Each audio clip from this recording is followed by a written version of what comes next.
Everybody, and hope everyone's doing good as usual. Thank you for tuning in. If you haven't already, definitely subscribe, give it a thumbs up if you like it. Let me know if you have any comments, suggestions, questions, requests, anything like that too. So um, I wanted to do a video.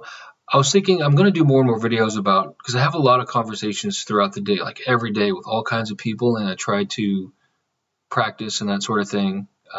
And I want to put more and more of these up. So I thought I'd start with, there's this new show on Netflix. It's called Get Gotti, and it's about John Gotti, who was a pretty notorious and infamous gangster back in like the 70s, 80s, and 90s.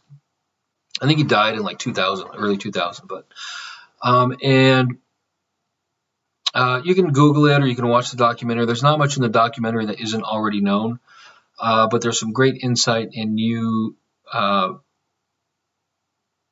input by people who were involved with his arrest. And so it is interesting. It's a very interesting documentary. And I have tried talking to him before, and I did a video about a year ago.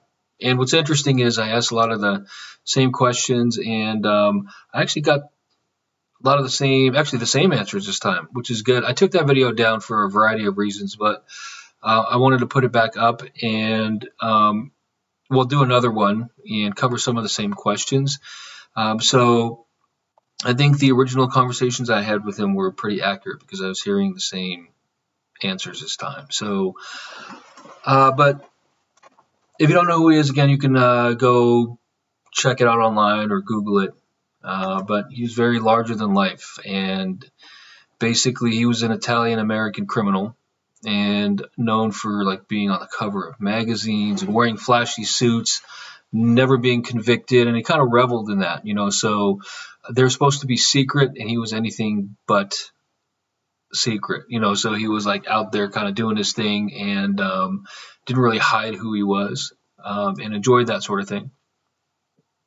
Now, some questions came up while we're watching, and so we're on a quick note, like when you're asking to talk to people, everybody's actually immediately available for you, just to let like 24/7, and it's really great. So, and remember, like in the afterlife, everything is possible.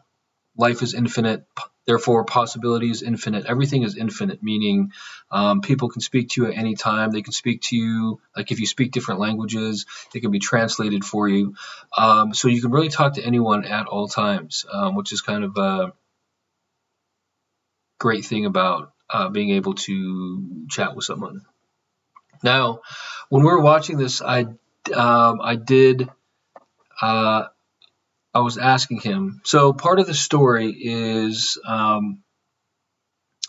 the reason he got brought down was that his number two, his underboss, Sammy Gravano, who recently got out of prison, actually, just recently. He went to prison, he got out, he went back, and then he got out again. But he's still alive, he's still down here. He was his number two. He ended up turning state's evidence. So, in other words, telling on him and like basically bringing down the organization. That crime family still exists today, the Gambino crime family. But it was a big deal because Sammy Gravano was such a high-ranking member. And at the time, I believe it was the most powerful criminal organization in the United States, and did have influence and power overseas as well. So it was a very big deal at the time. And we were watching, and one of the questions I had asked, actually, so having talked to a lot of people, one of the questions I ask a lot is, well, what about, it's is how things play out from this life to the next. In other words, I've talked to a lot of people who've had negative experiences with certain people and end up forgiving them, and others who don't. It's really it's a case-by-case basis, and a lot of times there is no right answer. And in this case, there's a bit of both, and I thought it kind of interesting, which is one reason I wanted to put this information up there. But we were talking about that, and one of the first questions I actually asked him was, well, if you knew this was wrong, or did you know what you were doing was wrong? Because some people, they may be born and raised in a certain environment. Uh, Everyone has a different way to view the world, and their right way or wrong way of doing things. And I was like, did you actually realize, what you're doing was wrong? And if so, why did you keep doing it? So, and the answer I got when I was talking to him was, yes, I did. So, actually, he said, yeah, I did. He said, yeah, I did. No, it was wrong. And he said it was the money and power of being a gangster. He said that's why I kept doing it. So, which makes sense. I can imagine, but that was his answer for that, which is interesting. So he had an awareness of right versus wrong, which makes sense to a certain degree. But again, we all have a different outlook on that. But he did recognize that and was just kind of caught up in the money and power of being in a position like that.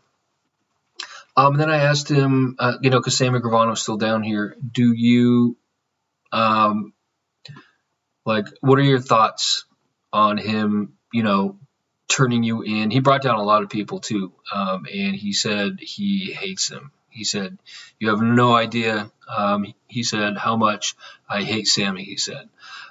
So that's kind of just a personal thing. I found, again, through some of my conversations, once people get to the afterlife and realize it's real and perfect and eternal, there's a lot of redemption and a lot of realization and enlightenment that occurs. And a lot of times this impacts, how you feel about certain people down here. But again, it's unique and there's no right answer. But for him, he hates Sammy Gravano. So if you've seen some of the movies about him, there's another one of his close friends. His name is Willie Boy Johnson. He was part Native American, part Italian. So he actually was informing on John and his whole criminal organization for a long time. He was an FBI informant. But they were pretty good friends, like he was with Sammy too. And same answer. He says it's just like Sam. He said, I hate Willie Boy. So and just just not friends, hates him absolutely for what they did. So and so that's his thoughts and feelings on that. So and I also asked one of the questions I asked, and I don't know if it was part of this documentary, it's part of other documentaries.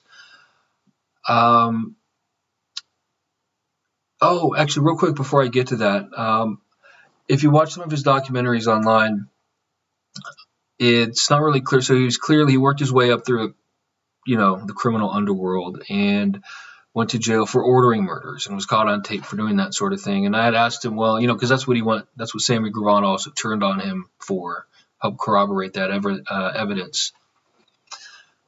Some people say, he never killed anybody, or he did, or he killed some people. So I asked him, well, there's that question in some of your documentaries. So there's no question about you ordering the murders of people, but how many people did you actually kill? Like, did you have a hand in killing? And I had asked specifically, not just disposing of the evidence and that sort of thing, but where you were directly responsible for their life ending, not ordering it, but actually murdering people. So, and he said, and this was the same number I got about a year ago when I first talked to him, was, if I remember correctly, but 24. So 24 people he actually killed, he said, while he was on Earth, directly. And immediately, by the way, he's very sorry for it. He said 24, and I said, am I hearing right? Because sometimes I have clarity, and I was like 24, and I actually asked several times, and he said, yeah. He goes, yeah, that's how many, and I'm sorry. He said, I really am about that. So, and that's the part I was talking about. A lot of people feel redemption for what they do, and he was sorry for the lives that he took and the murders that he committed. And he was very apologetic for that over and over. But he did confirm. He said, "Yeah, it is 24. So that's how many people I killed." And I also asked him on a side note. I was like, "Well, Sammy Gravano turned you in." He was convicted, believe it or not, in 9 murders, and he still was, because he gave so much evidence and brought down other people. They gave him a very light sentence, 9 murders. And I asked, well, how many murders is Sammy responsible for? And it was actually 29. I think that was the same number I heard too about a year ago. I remember asking, but 29. So just a few more. So 5 more. So together, what is that? 54 murders these 2 individuals committed. Which is just, like, if you think about it, it's just crazy. It's part of that life and everything. But that's a lot of people. And there's evidence, some were other criminals and some were innocent, less involved with organized crime and that sort of thing. And I think that is part of not just their trials, but other trials as well. And just the unfortunate nature of, the criminal underworld and what it's involved with it. So that's what I heard when I was talking to him. And by the way, these numbers, they are, they can't be lied about. They can't be, when you're communicating, by the way, there's very strict, I talk about this in other videos, rules and protocols. So people can't lie to you. Like, a spirit can't show up and just lie to you about things. And this is important to note. So even if you're talking to someone directly, there's still a process that guides this communication.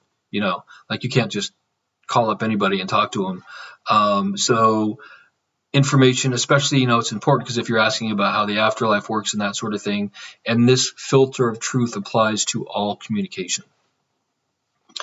So these numbers aren't arbitrary, or it's not just someone saying something. They can be, they're tracked to and can be confirmed, and aren't just, people talking, for example. Now, the last question I asked too, and I had asked about this too in my initial video, but I wanted to go over it again, was, so his son, he had 2 sons and 2 daughters, I think. His son, when he was 12, was riding a motorbike in their neighborhood. He got hit by one of their neighbors, John Favara.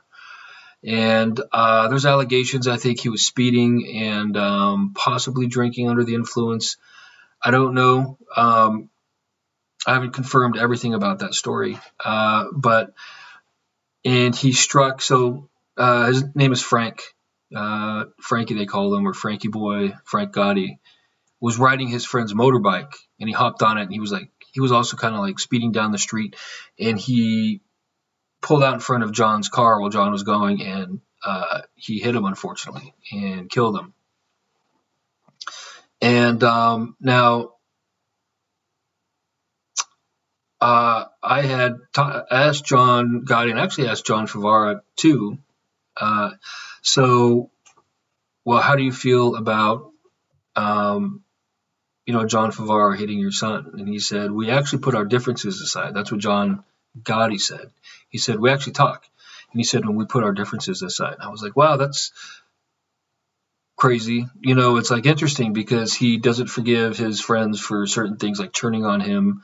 Part of the reason too was just in these sorts of trials, he felt that he was betrayed, and in certain cases, like with Sammy the Bull Gravano, they knew a lot of the same people. It was very personal because when he turned against them, John had a knack, I guess, John Gotti, for beating his cases. So he would pay people off or, bribe the juries. This is back in the day where they can get away with a lot more. Intimidating people, giving them cash, and so he had a feeling he could beat this case as well. Him and Sammy got arrested at the same time. And part of the reason that Sammy Gravano actually flipped on him was he heard tapes that John was possibly going to kill him. And by the way, I did ask him that too, and said, were you just like venting? Because he had killed other people in his organization as well. Or were you really thinking about killing Sammy Gravano? And he said, I had plans to kill him, he said. I had plans to kill him. I thought he was getting too powerful. That's what he said. So, but that's the reason that Sammy the Bull Gravano flipped on John Gotti. So, anyways, I found that interesting. So, there's just this whole dynamic, friends and, business associates and things like that. And they're all very tightly, they're a tight-knit group and family, and a lot of them marry each other too. It's just a very tight-knit community to a large degree.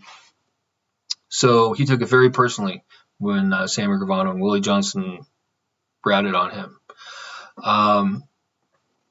Now, as far as his son, Frank Gotti, I actually asked John Favara. I thought, well, that's like amazing that you guys get along, and he confirmed that, and he said, yeah, we do. And he said, and I asked, well, why? Like, to be honest, I understand that you hit his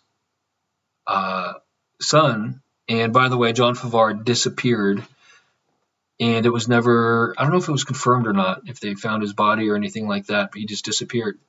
John Gotti confirmed he gave the order directly to kill John Favara. So if you watch some of the movies, it makes it look like John didn't know, or his men took it upon themselves to do it for him. But I asked, and he said, no, I gave the order directly to have John Favara killed. So he was directly responsible for that murder. And I asked John Favara, actually, because I was curious, I understand why he would do that. It doesn't seem okay, of course, just legally speaking and that sort of thing. But I understand why, he was a criminal mob boss, why he would take those actions. But why, on your behalf, would you, I know you killed his son and everything, but why, you ran over his kid? But what's your, explanation? Like, why do you guys get along? Because John said you guys actually put your differences aside. He said, he said there, it was preventable. He said there were things I could do to have stopped the accident, he said, which kind of made sense to me. And I was like, oh, so that's interesting. So his part in the accident, he feels that there were things that had he been doing differently or paying more attention or whatever it was, I actually didn't get into too much detail with him.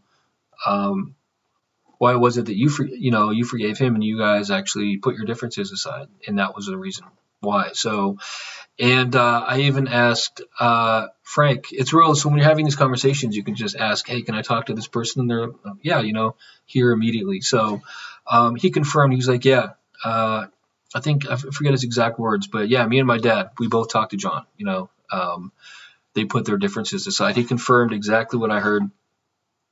And I was like, wow, that's one, it was nice to hear, all things considered, because I can't imagine, just both their families, what they had to deal with as a result of Frank's death.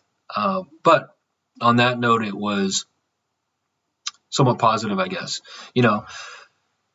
to hear that recognition and then both be sorry for that sort of thing and be able to talk to each other. So, well, that's all I wanted to share. And I have so many more conversations like this, just about so many people and so many topics. But this Netflix documentary came up and I watched it. And I thought, you know what? I'm going to start sharing some of these conversations I have, because I think some of them are fascinating to hear what their perspectives were, to get additional information and also find out how they feel about their life on Earth once they get over there. And I find that a lot of people that I talk to, like I was saying, they go through a recognition. We all do, we all go through a life review and see, well, this is our life and, this is what happened. And you kind of take a step back and realize it is what it is. In other words, we're all caught up in our own idea of right and wrong and religion, and we're raised in certain environments. And there's just so many factors involved with the human condition. So once we get over there, and really the short, streamlined answer is that this is evolution, and there is no heaven and hell when we die. There's no judgment. Everybody's souls carry over, and we kind of learn about what this was. It is literally what it is. We are an evolved species, and what we created, we did. There's no divine guidance. This is physical evolution, and everything we do is within the context of what we created here on Earth. So a lot of people, once they get there and realize, oh man, this is it. Heaven is real and it's paradise, and everybody transitions equally and fairly for that exact reason, is because no one knows down here what the right answer is, and we're all trying to figure it out. So once we get over there, it's like a reset button kind of. But of course, for good or bad, there's a lot that goes into being a human, So that being said, it's fascinating to hear a lot of people realize that and say, oh, wow. And this is amazing. We're made whole, we're healed, we're enlightened, we have the knowledge to move forward. We're waiting for our loved ones, to catch up to us once we're over there, and then have time to kind of examine our lives here. And of course, our lives carry forward. And there are people down here on Earth, just like we do and don't get along down here. People do and don't get along over there. So I find these aspects of people's experience and their willingness to share it very fascinating. And I wanted to share that with you. So I appreciate you watching as usual, and hope you enjoyed the video. If you have any ideas or suggestions, again, for anything, please let me know. Comments, feel free to leave them. And thank you so much again. I really appreciate it. And take care. We'll see you in the next video.